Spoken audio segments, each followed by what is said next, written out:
Doctor ortho Ayurvedic oil and capsule, अब दर्द भी घुटने टेकेगा। कोलकाता में शुभेंदु अधिकारी की ताजपोशी, आज पीएम मोदी अमित शाह भी रहेंगे मौजूद। 20 राज्यों के मुख्यमंत्रियों के शामिल होने की संभावना।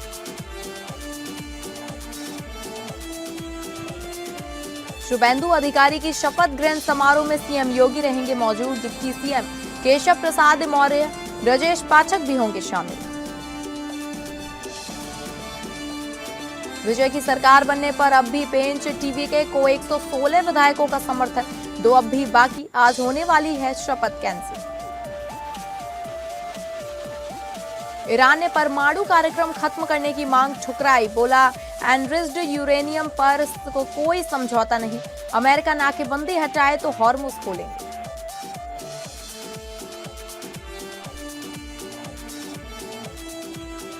नमस्कार, आप सभी का स्वागत है और मैं हूं आपके साथ अंकिता सिंह। बुलेटिन की शुरुआत करेंगे बड़ी खबर का रुख करके, जहां शुभेंदु अधिकारी की आज ताबपोशी। आज 11 बजे सीएम पद की शपथ लेंगे शुभेंदु अधिकारी। पीएम मोदी, अमित शाह भी रहेंगे मौजूद। 20 राज्यों के मुख्यमंत्रियों के शामिल होने की संभावना।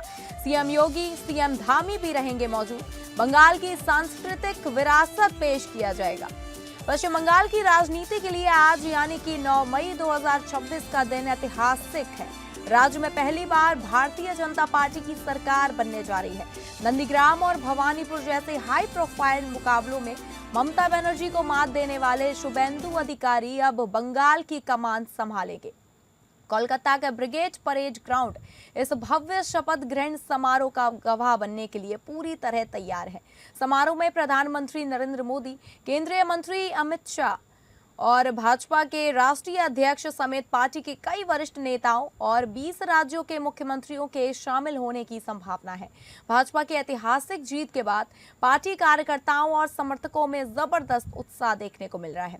सीएम योगी, सीएम धामी, सीएम सम्राट चौधरी समेत बीजेपी शासित राज्यों के मुख्यमंत्री भी शामिल होंगे। शपथ ग्रहण समारोह में राज्य की लोक संस्कृति भी खास झलक देखने को मिलेगी। कोलकाता के ब्रिगेड ग्राउंड में आयोजित होने वाले समारोह में पुरुलिया छऊ नर्तक अपनी प्रस्तुति देंगे। शपथ ग्रहण कार्यक्रम में लोक संगीत और पारंपरिक नृत्य को शामिल कर बंगाल की सांस्कृतिक विरासत को प्रदर्शित करने की तैयारी की गई है। पुरुलिया छऊ नृत्य अपनी रंग बिरंगी वेशभूषा, मुखौटों और ऊर्जावान प्रस्तुति के लिए देश विदेश में प्रसिद्ध है। शुभेंदु अधिकारी के शपथ ग्रहण समारोह को यादगार बनाने के लिए दिग्गजों का जमावड़ा लगेगा।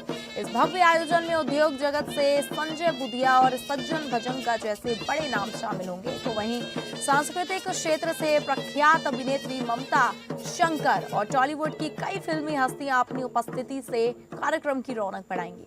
इतना ही नहीं, समारोह की गरिमा को बढ़ाने के लिए न्यायपालिका से जुड़े कई वर्तमान और सेवानिवृत्त न्यायाधीशों को भी आमंत्रित किया गया है, जिससे यह आयोजन राजनीति, व्यापार और कला का एक अनूठा संगम बनने जा रहा है।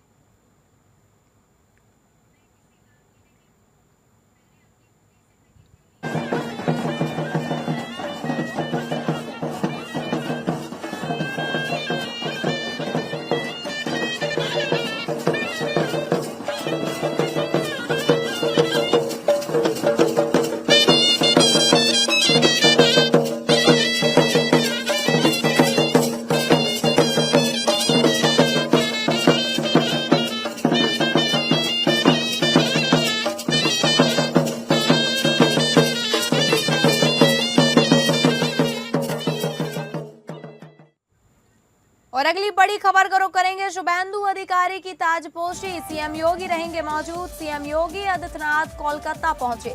मुख्यमंत्री योगी शपथ ग्रहण समारोह में होंगे शामिल। डिप्टी सीएम केशव प्रसाद मौर्य, ब्रजेश पाठक भी होंगे शामिल। पश्चिम बंगाल में बीजेपी सरकार का शपथ ग्रहण समारोह ऐतिहासिक होने जा रहा है, जिसमें उत्तर प्रदेश के दिग्गज नेता भी शिरकत करेंगे। मुख्यमंत्री योगी आदित्यनाथ कोलकाता जाकर इस समारोह में शामिल होंगे। उनके साथ डिप्टी सीएम केशव प्रसाद मौर्य और ब्रजेश पाठक भी मौजूद रहेंगे। यह भव्य शपथ ग्रहण समारोह कोलकाता के ब्रिगेड मैदान में आयोजित किया जाएगा। बीजेपी की ओर से इसे शक्ति प्रदर्शन के रूप में भी देखा जा रहा है। कार्यक्रम के बाद सभी नेता काली मंदिर जाकर पूजा अर्चना भी करेंगे। यूपी के बड़े नेताओं की मौजूदगी से बंगाल में बीजेपी की नई सरकार के गठन को और मजबूती मिलने की उम्मीद है। वहीं इस खबर की ज्यादा जानकारी के साथ हमारे विशेष संवाददाता आनंद सिंह हमारे साथ फोन लाइन पर जुड़ गए। आनंद, आज पश्चिम बंगाल में बीजेपी का शपथ ग्रहण समारोह है, वहीं सीएम योगी और केशव प्रसाद मौर्य के साथ साथ कई दिग्गज नेता शामिल होने वाले हैं। तो और इनके साथ साथ कौन कौन से मंत्री नेता शामिल होंगे और आज का पूरा कार्यक्रम क्या है? बिल्कुल, देखिए, मुख्यमंत्री योगी आदित्यनाथ ने जिस तरह से प्रचार किया था पश्चिम बंगाल के विधानसभा चुनाव में, उसके जो नतीजे आए थे, खासकर के अगर बात करें कि जो जहां जहां रैलियां हुई थी मुख्यमंत्री योगी आदित्यनाथ की, वहां पर जो भारतीय जनता पार्टी का स्ट्राइक रेट रहा था वो बेहद ही शानदार रहा था। और एक तरह से आप ये माना जा सकता है कि जो जीत की भूमिका रही है, जो उनके बयान रहे हैं मुख्यमंत्री को, जिस तरह से आक्रामक उन्होंने चुनाव प्रचार किया, उसका नतीजा अब विधानसभा चुनाव में देखने को मिला। और स्पष्ट रूप से प्रचंड जनादेश के साथ भारतीय जनता पार्टी की पश्चिम बंगाल में पहली बार सरकार बनी। आज शपथ ग्रहण समारोह होना है, जब पहली बार भारतीय जनता पार्टी के मुख्यमंत्री के तौर पर शुभेंदु अधिकारी सीएम पद की शपथ लेंगे। प्रधानमंत्री नरेंद्र मोदी उसमें शामिल होंगे और साथ ही साथ उत्तर प्रदेश के मुख्यमंत्री योगी आदित्यनाथ और दोनों डिप्टी सीएम ब्रजेश पाठक और केशव प्रसाद मौर्य भी इस कार्यक्रम में हिस्सा ले रहे हैं। अब से थोड़ी देर बाद शपथ ग्रहण समारोह कोलकाता में होने जा रहा है। और जो सबसे खास बात है कि सिर्फ मुख्यमंत्री योगी आदित्यनाथ ही नहीं, बल्कि भारतीय एनडीए साथी, यानी जो भारतीय जनता पार्टी के नेतृत्व वाला एनडीए है, उसका जहां जहां पर जिन जिन राज्यों में शासन है, वहां के मुख्यमंत्री या उसके जो शीर्ष अधिकारी हैं, शीर्ष पदाधिकारी हैं सरकार के संगठन के, वो तमाम लोग आज हिस्सा ले रहे हैं। और एक तरह से ये शक्ति प्रदर्शन भी आप इसको कह सकते हैं पश्चिम बंगाल में कि किस तरह एनडीए एकजुट है, ये दिखाने का प्रयास है। और जो अहम भूमिका रही है मुख्यमंत्री योगी आदित्यनाथ के पूरे चुनाव में, उसको कहीं से नकारा नहीं जा सकता। और यही कारण है कि आज ये दिन भारतीय जनता पार्टी देख रही है और खुद मुख्यमंत्री योगी आदित्यनाथ की मौजूदगी में सारा समारोह संपन्न होगा। ठीक है आनंद, आपका धन्यवाद जानकारी देने के लिए। तो आपको बता दें, पश्चिम बंगाल में आज शुभेंदु अधिकारी की तापोशी है और इस शपथ ग्रहण समारोह में सीएम योगी के साथ साथ दोनों डिप्टी सीएम केशव प्रसाद मौर्य और ब्रजेश पाठक भी शामिल होंगे।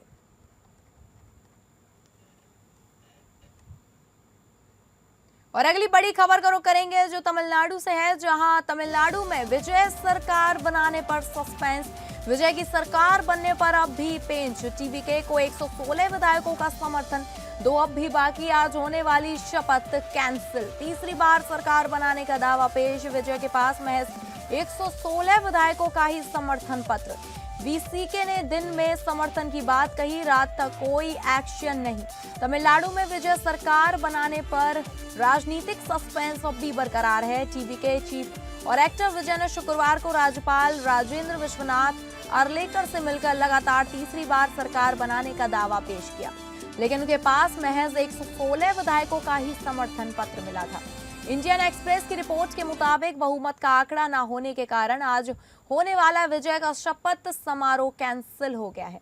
दरअसल विजय ने राज्यपाल को टीवीके, कांग्रेस, सीपीआई, सीपीआईएम के 116 विधायकों का समर्थन पत्र सौंपा था। आईयूएमएलए और वीसीके ने अब तक समर्थन पत्र नहीं दिया है। दोनों के पास 2-2 विधायक हैं। विजय को भी बहुमत के लिए महज 2 विधायक और चाहिए।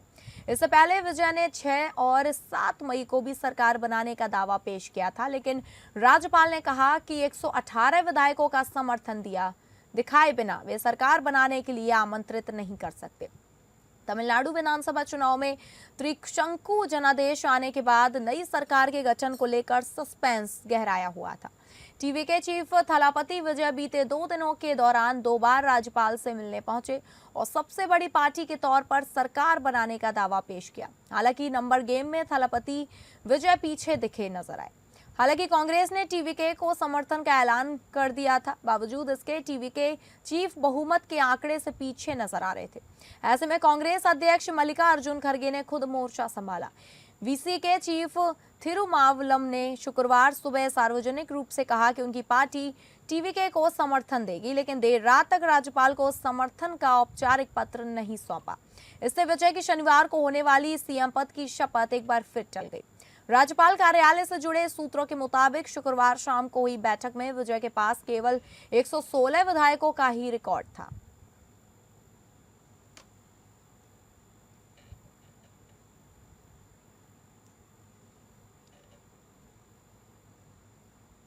और अगली बड़ी खबर का रुख करेंगे पश्चिम एशिया युद्ध को लेकर, जहां ईरान ने परमाणु कार्यक्रम खत्म करने की मांग ठुकराई। एनरिच्ड यूरेनियम पर कोई समझौता नहीं, बोला ईरान। अमेरिका नाकेबंदी हटाए तो हॉर्मुज खोलेंगे, बोला ईरान। अमेरिका के साथ जारी तनाव और बातचीत के बीच ईरान ने साफ कर दिया है कि वह अपने परमाणु कार्यक्रम या हाईली एनरिच्ड यूरेनियम पर कोई समझौता नहीं करेगा। तेहरान ने यह भी कहा कि अगर अमेरिका नाकेबंदी हटाता है तो ईरान हॉर्मुज स्ट्रेट को दोबारा खोल सकता है। ईरानी अधिकारियों का कहना है कि वे सभी मोर्चे पर युद्ध खत्म होने की स्थायी घोषणा चाहते हैं। उनका कहना है कि भविष्य में दोबारा युद्ध शुरू न होने की गारंटी भी मिलनी चाहिए। ईरानी अधिकारियों ने कहा कि हॉर्मुज स्ट्रेट पर ईरान की संप्रभुता पर कोई बातचीत नहीं होगी। पिछले 24 घंटे में ईरान और अमेरिका के बीच तनाव फिर से चरम पर पहुंच गया है। ईरान ने अमेरिका को सीधे चेतावनी देते हुए कहा कि अगर उसने हॉर्मुज स्ट्रेट में दखल दिया तो क्षेत्र में जंग दोबारा शुरू हो जाएगी। दूसरी ओर यूएस सेंट्रल कमांड ने दावा किया कि उसने 70 से ज्यादा जहाजों को ईरानी बंदरगाहों तक पहुंचने या वहां से निकलने से रोक दिया। अमेरिका का कहना है कि इन जहाजों में 13 अरब डॉलर से ज्यादा कीमत का तेल ले जाने की क्षमता थी। इस बीच यूएई ने आरोप लगाया कि ईरान ने उस पर 2 बैलिस्टिक मिसाइल और 3 ड्रोन दागे। यूएई ने एयर डिफेंस सिस्टम ने सभी को हवा में ही नष्ट कर दिया, लेकिन हमले में 3 लोग घायल हुए हैं। तनाव के बीच कूटनीतिक कोशिशें भी जारी हैं। रिपोर्ट्स के मुताबिक ईरान और अमेरिका 30 दिन तक संघर्ष रोकने और हॉर्मुज स्ट्रेट को व्यापारिक जहाजों के लिए खोलने के प्रस्ताव पर चर्चा कर रहे हैं। हालांकि परमाणु कार्यक्रम और एनरिच्ड यूरेनियम का मुद्दा भी अभी भी सबसे बड़ा अड़चन बना हुआ है। हॉर्मुज संकट का असर वैश्विक बाजार पर भी दिख रहा है। तनाव बढ़ने से ब्रेंट क्रूड की कीमत $103 प्रति बैरल तक पहुंच गई है। वहीं अमेरिका ईरान समझौते की उम्मीद से सोने की कीमतों में भी तेजी देखी गई। और अगली बड़ी खबर का रुख करेंगे जो आ रही है रांची से, जहां छत्तीसगढ़ की 35 लड़कियों को झारखंड में बंधक बनाए जाने का मामला सामने आया है। इसमें 15 लड़कियां कांकेर जिले की हैं। बताया जा रहा है कि ये सभी नर्सिंग का काम करने गढ़वा गई थी, वहां पर ट्रेनिंग कर रही थी। एक लड़की ने शिकायत की कि पैसे नहीं होने पर उसे बंधक बना लिया गया है। दुर्गू कोंदल क्षेत्र की रहने वाली एक लड़की ने आरोप अपने गांव के एक युवक की मदद के लिए वीडियो बनाकर भेजा था, जिसमें धमतरी जिले के कुरुद की लड़की रोते हुए कहती दिखी कि उसे यहाँ अच्छा नहीं लग रहा, लेकिन घर जाने के लिए पैसे नहीं है। वीडियो में एक महिला कहती है कि ये लड़की पैसा नहीं दी है, इसे नहीं जाने देंगे। यह वीडियो सोशल मीडिया पर वायरल हुआ तो कांकेर कलेक्टर ने संज्ञान ले लिया और उन्हें वापस लाने की बात कही है। कांकेर कलेक्टर नीलेश कुमार श्री सागर ने बताया कि झारखंड के गढ़वा जिले में कांकेर और अन्य जगह से कुछ लड़कियां नर्सिंग का काम करने गई थी। वहां पर ट्रेनिंग की सूचना मिली थी। गढ़वा से कल कुछ फोन कॉल मिला जिससे लड़कियों के बंधक बनाए जाने की शिकायत है। कलेक्टर ने बताया कि कुछ युवतियां बालिग हैं और वो अपनी इच्छा से काम करने गई हैं। एक लड़की ने बंधक बनाने की शिकायत की है। उन्होंने बताया कि जिला प्रशासन और पुलिस प्रशासन गढ़वा जिले के कलेक्टर और एसपी के संपर्क में है। कलेक्टर ने कहा कि लड़कियां वहां कैसे पहुंची हैं, इस बात की जांच जारी है। जैसे ही स्थिति क्लियर होती है, टीम वहां जाकर कानूनी कार्रवाई कर उन्हें वापस लाएगी। वहीं इस खबर की अधिक जानकारी के साथ हमारे ब्यूरो हेड अजय सिंह हमारे साथ फोन लाइन पे जुड़ गए। अजय, जिस तरीके से जो 35 लड़कियां इन्हें बंधक बनाने की जो खबर आई है, कब तक मतलब कब इन्हें लाया गया और कौन इन्हें लाया है, पूरा मामला क्या है, विस्तार से बताइए।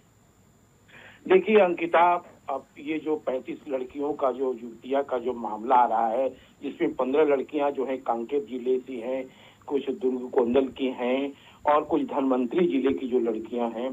तो ये जो लड़कियां यहाँ वो बकायदा वो एक नर्सिंग होम में काम करने आई थी और यहाँ नर्सिंग होम के द्वारा उनका ये हुआ था। तो ये जो लगातार जो सोशल मीडिया में जो ये लगातार ये बातें सामने आ रही हैं, तो थोड़ी देर पहले हमारी जो है गढ़वा के जो एसपी हैं उनसे हमारी बात हुई है, पुलिस कप्तान से बात हुई है। उन्होंने कहा कि देखिए, अभी तो कल कांकेर जिले के भी जो डीसी हैं उन्होंने स्पष्ट किया है कि ये जो लड़कियां हैं अपनी मर्जी से काम करने आई थी और ह्यूमन ट्रैफिकिंग का कोई मामला नहीं बनता है। हाँ, एक लड़की का मामला है जिसने अपने वीडियो बनाकर भेजा था कि यहाँ मन नहीं लग रहा है। लेकिन यहाँ जो अभी तक जो सामने खुलकर बात आ रही है कि ये जितनी लड़कियां हैं वो यहाँ काम करने आई थी, और खास करके जो गढ़वा से संबंधित है, तो गढ़वा से संबंधित है, इन्होंने कहा कि ये हम लोगों ने पर्सनल तौर पर इसमें से तहकीकात शुरू कर दी और कहा है कि लगभग इसमें जो अभी तक जो जांच में सामने आई है कि लड़कियां जो हैं वो अपने मर्जी के अनुसार ही काम करने आई हैं। हाँ, एक थोड़ी देर मतलब अभी जैसे ही एपीएन की टीम से बात हुई थी गढ़वा की से, उन्होंने एक ये भी बताया कि अगर इसमें अगर कुछ लोग जो दोषी होंगे या दोषी पाए जाएंगे, अगर ऐसा लगता है, जांच जारी है, अगर लगता है कि इसमें किसी का हाथ है या फिर कुछ लोग जो नाबालिग हैं उनके अच्छी की सत्यापन की जा रही है, उनके बायोडाटा के सत्यापन किया जा रहा है और देखा जा रहा है कि उसमें कोई नाबालिग तो नहीं है, और अगर नाबालिग होंगे या फिर कोई जोर जबरदस्ती का मामला आता है तो उनको जो है बख्शा नहीं जाएगा। जी अंकिता। ठीक है अजय, आपका धन्यवाद जानकारी साझा करने के लिए।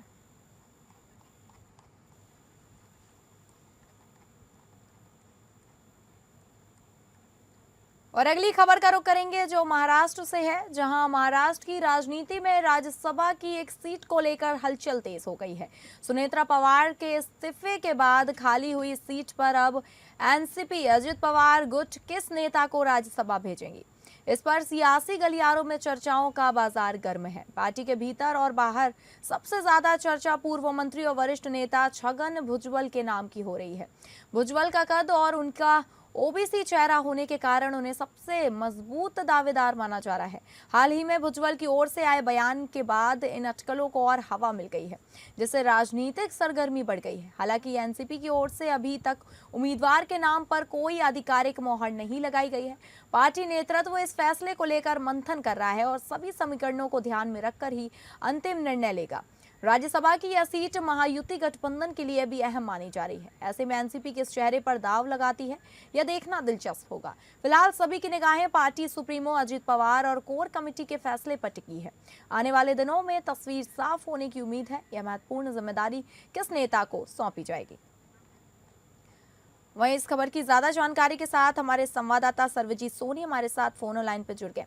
सर्वजीत, जिस तरीके से राज्यसभा की सीट खाली है और इस सीट के लिए जो नाम आ रहा है वो है छगन भुजबल का, तो क्या और इनके अलावा भी किसी और का नाम आ रहा है? क्योंकि जिस तरीके से बातें और चर्चाएं चल रही हैं तो उसमें दे रहे हैं कि छगन भुजबल ये राजभवन की सीट संभालेंगे। जिस तरह से सुमित्रा पवार की बारामती जीत के बाद उन्होंने राज्यसभा पद से इस्तीफा दिया है, जिसमें एनसीपी के पास अभी एक सीट जो खाली है, इस पर सस्पेंस बरकरार है। जिस तरह से अब छगन भुजबल का नाम सामने आ रहा था, हालांकि दो मंत्री और दो जो नेता हैं उनका और भी नाम सामने आ रहा है, लेकिन हिट लिस्ट पे जो नाम है वो छगन भुजबल का बताया जा रहा है। छगन भुजबल की तरफ से जब सवाल पूछा गया तो उन्होंने कहा कि पार्टी की तरफ से अभी तक इस पे बयान नहीं आया है, लेकिन छगन भुजबल महाराष्ट्र के अभी एक अन्य प्रोटा मंत्री हैं, तो अगर वो राज्यसभा जाते हैं तो मंत्री पद से इस्तीफा देना पड़ेगा। तो हालांकि इस पर कहीं ना कहीं छगन भुजबल एक सीनियर नेता भी हैं, तो उनका नाम सबसे पहले सामने आ रहा है। हालांकि इसके बाद भी अभी तक पार्टी की तरफ से क्लियर नहीं किया गया है, लेकिन सस्पेंस है कि छगन भुजबल को राज्यसभा भेज सकती है एनसीपी।